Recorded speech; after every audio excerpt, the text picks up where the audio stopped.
Assalomu alaykum, xayrli kun. Yaxshimisizlar, tuzimsizlar, charchamayapsizlarmi? Xush kelibsizlar. Bugun birinchi kungi darsligimiz. Bugun siz bilan ona haqida gaplashamiz. Qiz bolani hayotida onani o'rni juda katta. Sababi butun 80%lik batamom ona desak ham bo'ladi. Chunki biz aynan ayollar onalikni va ayollikni barchasini faqatgina onamizdan o'rganamiz, ya'ni onamizdan olamiz. Shuning uchun ham bitta gap bor psixologiyada. Ayol kishi oilada qanaqa energiyada bo'lsa, farzandlar ham, er ham xuddi shunaqa energiyada bo'ladi. Ya'ni agar oilada ayol o'ta baxtli bo'lsa, o'sha oila baxtli bo'ladi deb. Masalan, faqat erkakda o'zi baxtli bo'lib, ayol baxtli bo'lmasa ham farzandlariga o'sha baxtsizlikni o'tkazdiradi. Lekin bilamiz, ayol qachonki erkak bilan baxtli bo'lsa, o'zini baxtli his qiladi va farzandlariga ham, jamiyatga ham har tomonlama baxt ulasha oladi, baxt energiyasini o'zidan tarata oladi. Demak, biz baxtlilikni, ayollikni, onalikni, barcha qismlarni onadan ko'chiramiz, ya'ni onadan olamiz. Bizni 80% onamizni bajargan, ya'ni onamizni qilgan odatlari, xarakteri, butun borini ona berganligi uchun qiz bola ham tamoman onadan barcha narsani ko'chiradi. Ya'ni dunyoni ona bilan o'rganadi desam mubolag'a bo'lmaydi. Balki onasizlarchi desangiz, baribir o'sha bolaga qisman qaysidir bir shaxs, qaysidir bir inson onalik qiladi va o'sha odamdan ko'chiradi. Undan tashqari ko'proq bu yerda gen ham ishtirok etadi. Baribir uni dunyoga keltirgan onani qornida katta bo'lgan, mana shunaqa holatda o'sha ya'ni tug'ilgan onasini geni, hislatlari va barchalari qondan ko'chish juda ham katta ehtimoli bor. Buni genetika desa ham bo'ladi. Ya'ni butun ona borini berganligi sabab hayotidagi ko'chish ehtimoli bor. Ya'ni buni birda bir aks ettirganda 11 bo'ladi. Ya'ni onangizdagi 11 qismlari sizda 1% bo'lsa ham bu aksini topgan vaziyatlar desa ham bo'ladi. Bilasizlar, dinimizda bitta gap bor, mo'minning oynasidir. Ya'ni biz 14 yoshgacha to'laqonli onamizni ichki holatini, ichki vaziyatlarini to'laqonli javob beradi. Agar ona fe'l atvorini qanday baholagan bo'lsa, qiz bola, ya'ni qiz farzand ko'proq otaga qarab o'g'il farzand ko'chirsa, qiz bola ko'proq 100%lik onaga qarab ko'chiradi. Ya'ni qiz bolani, ya'ni onani fe'l atvoriga qanday baho bergan bo'lsangiz, sizni xuddi shunday hayot kutayotgan bo'ladi. Agar siz o'zingizni, ya'ni qiz bola onaga solishtiradi, ya'ni onaga tenglashtiradi hayotini, onani kuzatadi va o'sha kichik qizcha ham ona nima qilsa shuni qiladi orqasidan, shuning uchun qush uyasida ko'rganini qiladi degan gap bor. U sizni aytganingizni emas, ko'proq bajarganingizni, qilganingizni qiladi. Va shu holatda agar siz doimiy onangizni bolalikdan ichki holatingiz bilan har xil odatlarni baholab yashagan bo'lsangiz, ya'ni agar bu baholash sog'lom bo'lsa, onadan sizga sevgi, yumshoqlik, erkakni hurmat qilish, ayollik hissiyotlari, ayollik energiyasi, baxtlilik, juda ham ajoyib, ya'ni hislatlar ko'chadi sizga. Bu esa aksincha bo'ladigan bo'lsa, onaga baho berishda, men onamga o'xshamayman, men onamga o'xshab otamga chidamayman, bunday erkakka chidash iloji yo'q, men onamga o'xshab yashamayman deydigan og'riqli onani fe'l atvoriga baho berish bo'ladigan bo'lsa, bu holatda qiz bolaga erkakni mensimaslik, erkakka nisbatan nafrat, og'riq, qattiqlik, erkaklik hissiyotlari va juda ham katta alamzadalik, ayollikni yopilishi, ayollikka qarshi ichki holatlar, mana shunday vaziyatlar sizni hayotingizda akslanishni, ya'ni natijasi ko'rinishni boshlaydi.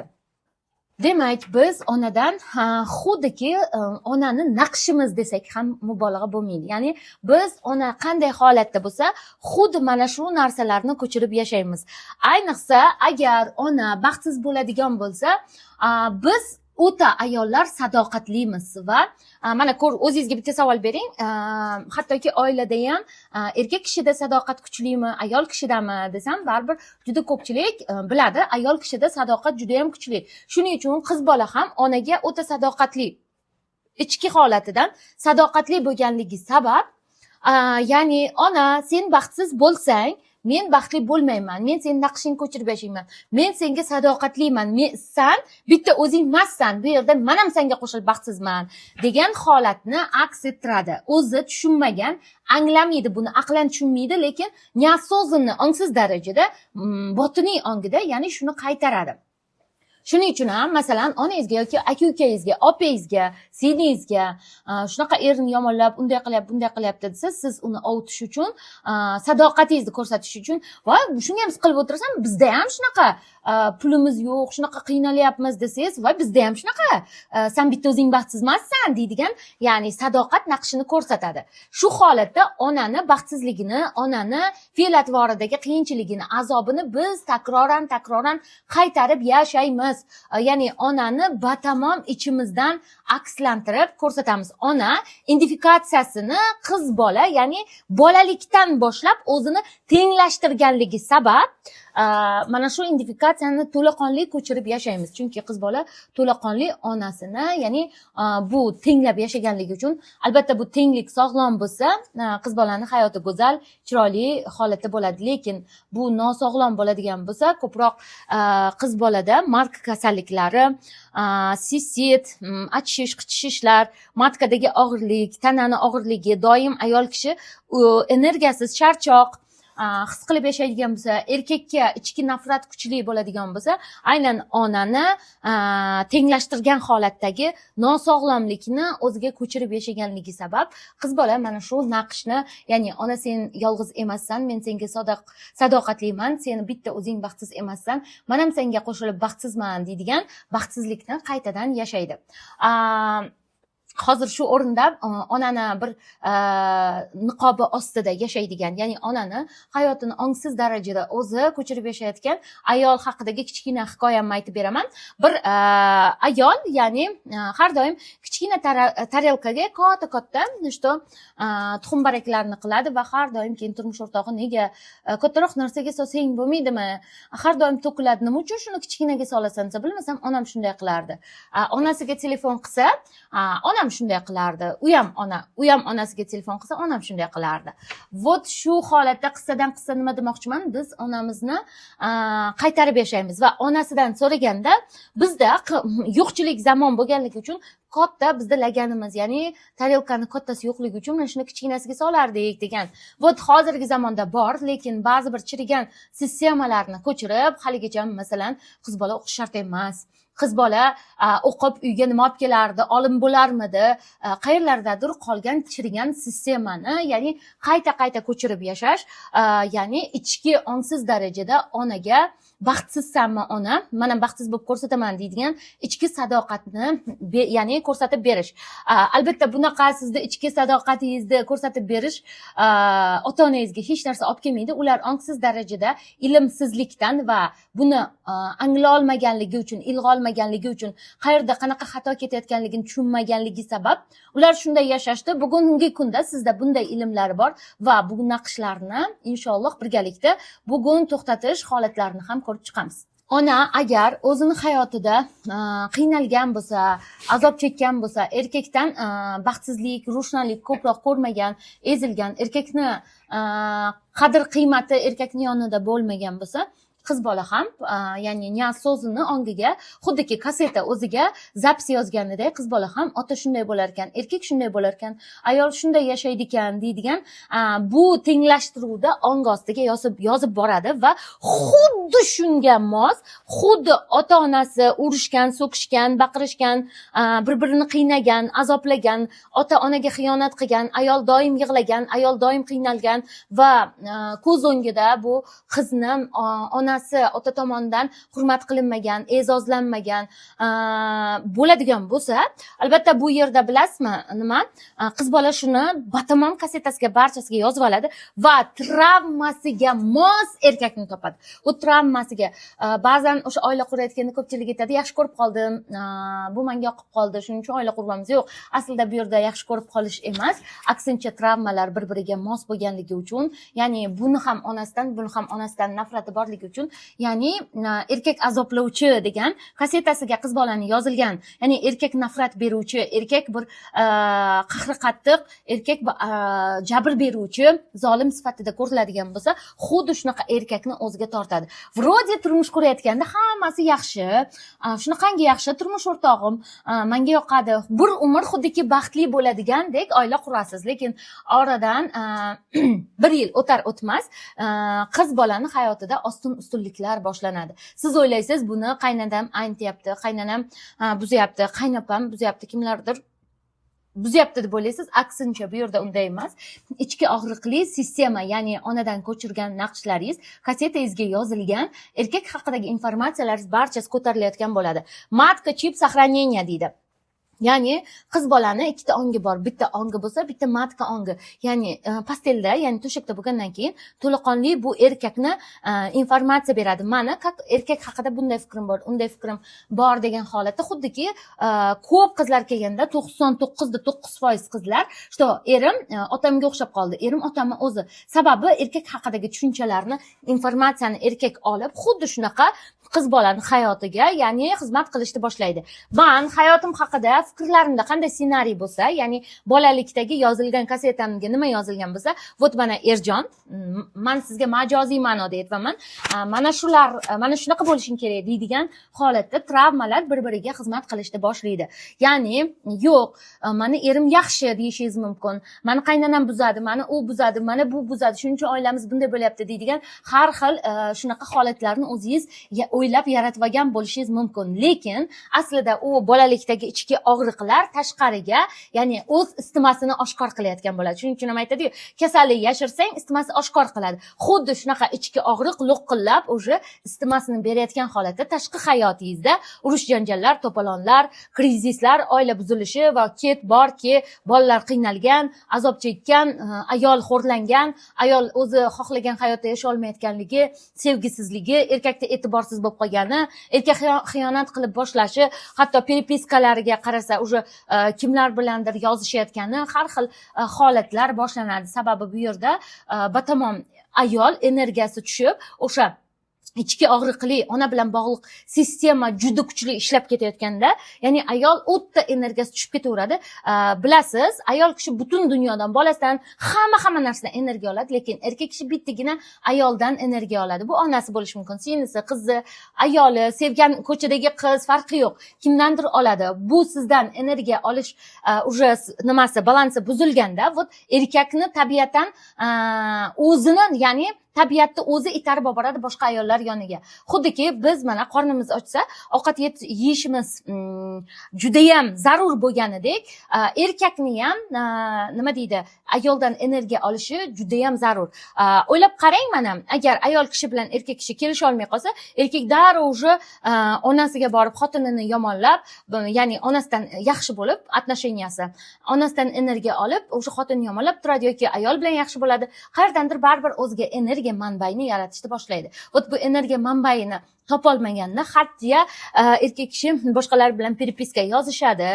Shu uzoqdan bo'lsa ham energichni, ayniqsa ayollardan ko'proq o'sha ichki xotirjamlikda, ichki sakinatda, yolg'iz ayollarda ko'p bo'lganligi uchun mana shunday ayollarga o'sha yopishishni boshlaydi. Biz buni jamiyat tili bilan voy yomon ayol, buzuq ayol, shunga ketdi, shunga bordi, nimadir qildi deydigan fikrlarni gapiramiz. Aslida bu sizni energiya tizimingiz buzilganligi va ona tizimiga to'laqonli o'sha bu ichki og'riqlaringiz, bloklaringiz, butun bolalikda olgan, ya'ni ota-onangizni hayotidan norozi bo'lgan, sistemangiz buzilgan holatni barchasi ishlayotganligi, travmalarni ishlayotganligini oqibati desak ham bo'ladi.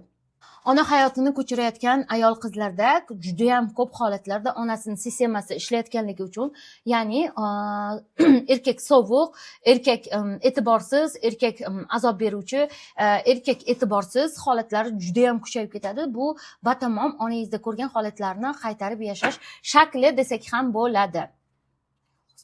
Qiz turmush qurmaydi, erkakdan juda ko'p holatlarda agar onadan yolg'iz qolgan yoki onani og'riqlarini juda ham ko'p ko'rgan bo'lsa, ba'zan bunday ayollar turmush qurmaslikni ham, yolg'izlikni ham tanlaydi.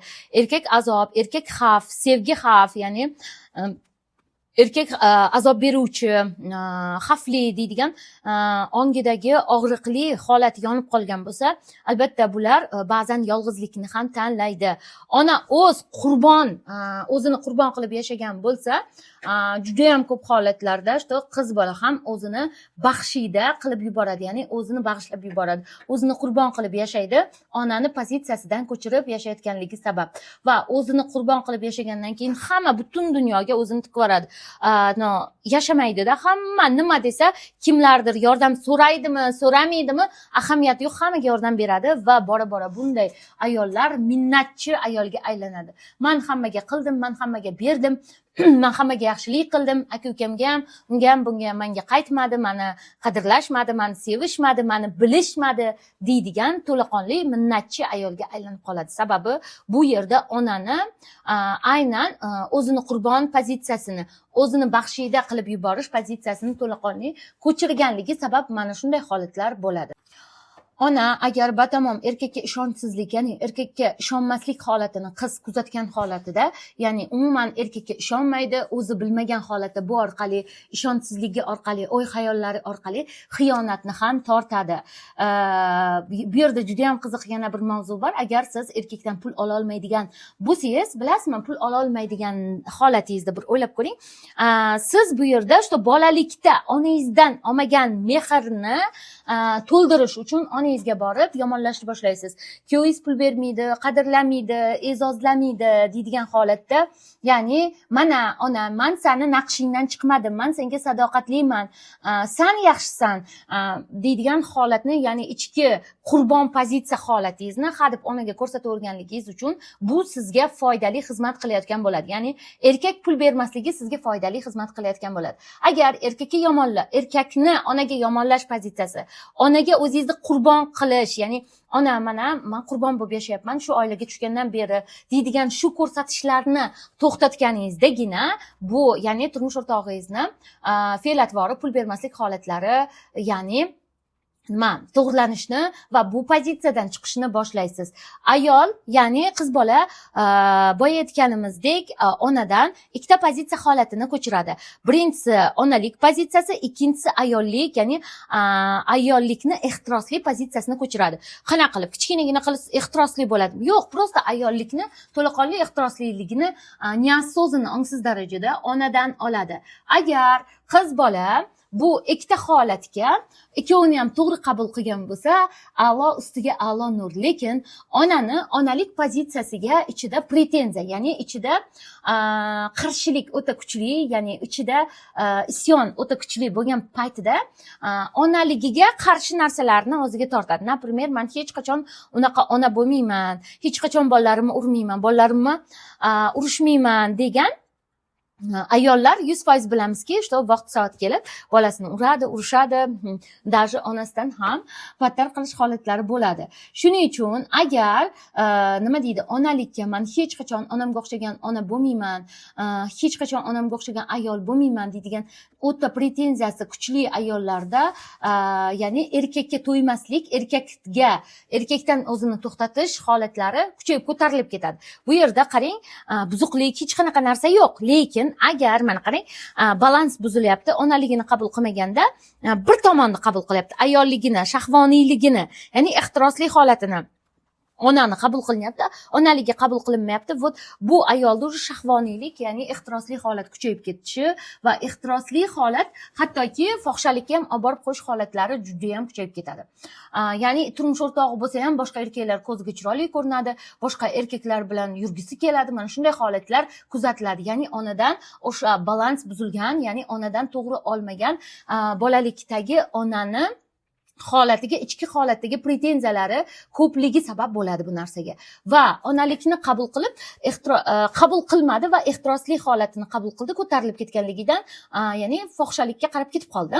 Endi aksincha bo'lsa-chi, onaligini yaxshi oldi, ya'ni juda ham kuchli onaligini qabul qildida, lekin aksincha men onamga o'xshagan ayol bo'lmayman, ayolligini olmayapti, ya'ni shahvoniylik, ehtirosli hissini olmayapti. Men onamga o'xshagan ona bo'lmayman, hech qachon erim bilan shunaqa yashamayman, erimga unaqa deb qo'yaman, bunaqa deyman, ovozni o'chiraman, qanaqangidir mana shunday ayolligini, ya'ni ehtirosli holatini qabul qilmaganda esa aksincha bo'ladi. Bu ayol endi 100% ona pozitsiyasiga kirib ketadigan zo'r ona bo'ladi, bolalariga ona bo'ladi, kerak bo'lsa eriga ham ona bo'ladi, kerak bo'lsa hammaga onalik qilish pozitsiyasi kuchayib ketadi bu yerda. Va bu ayollik, ya'ni ayol bo'lib yashash baxtidan mosuvo bo'ladi, ya'ni ayol bo'lib yashash baxtidan mahrum bo'ladi. Zo'r ona, zo'r baxtli ona sifatida, lekin erkakdan qadrlanish, erkakdan pul olish, erkakdan sevilish, erkakni sevgisini erishish bu holatda yopiq bo'ladi. Ya'ni bu holatda o'sha erkak bilan erkakdan ayol sifatida o'zi xohlagan hislarni va to'laqonli, o'ziga yetarli bo'lgan mehr muhabbatni ola olmaydi. Bu videomiz juda ham cho'zilib ketdi. Endi buni ikkinchi qismini ham olaman, ya'ni onalikni shu yerdan ikkinchi qismini davom etamiz.